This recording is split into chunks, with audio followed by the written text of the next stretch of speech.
Evie, what do you want, if we can hear you okay, what do you want schools to be aware of, or what do you want in place in schools for people like you? I think one of the big triggers for me is the electronic whiteboards. They really quickly trigger a migraine for me. But there's not really any other way to learn now in school. Like 10 years ago, those things weren't the main source of education. But now it's like the main part of the lesson. And that would just give me a migraine. You see what, in this energy crisis, Evie, that's the first thing I'd be getting rid of, is these electronic whiteboards. Bring back chalk. Bring back chalk. But listen, I want to hear from your mum, Liz, because how difficult as a mum in all of this? You must feel incredibly helpless and frustrated at the lack of support and cure in all of this. Yeah, I mean, it is a full-time job as a mum, trying to almost feel like as a mum, you feel like you've got to fix something. So my life is spent trying to get answers. I spend a lot of time on the internet. I spend a lot of time with Evie at doctor's appointments. I mean, she's had this migraine and hers are very dizzy migraines, and they're affected by weather. So if it's rainy or stormy, she can't function. And you just spend a lot of time with doctors, and they don't really seem to listen and don't really feel like you're getting any treatment or help.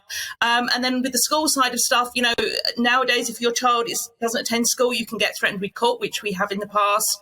So I spend a lot of time trying to sort out EHCPs, trying to get the right help in place. And in fact, Evie has not managed to attend school for 4 years. She cannot make it into the classroom. She started at a new school on Friday, and the support we asked for wasn't in place. Well, look, I'm not going to blame Dr. Jessica Briscoe on this, but she can hear what you're saying, and you're saying, you know, maybe there is a propensity towards doctors to say, look, have a couple of tablets and sort itself out. I don't know. I don't wish to be cruel to doctors about this, but is understanding at the level that you want it to be? I mean, definitely not. I think it's not just doctors, it's pharmacists, all sorts of healthcare professionals. I think, you know, I think it's true that people can dismiss migraine, and that's actually a lot of what this week is about, and that's a lot of what the charities are doing to try and improve GP and other healthcare professional information, because, you know, people shouldn't be being dismissed like this. Will this be a lifelong battle for Evie, or do some people grow out of migraines, as it were, you know, the sort of way some people do with hay fever, or whatever it might be? I mean, it's genetic, so it is, she will have the propensity for life, but hopefully she'll find times of her life that are easier. Adolescence tends to be the worst time, especially in girls, because hormone levels fluctuating. School can be a big trigger, lots of stress and things like that, which can. But Evie, I was shocked to hear from your mum there of all the things that I thought may trigger this, and you were talking about the electronic boards, you know, used in school and whatever.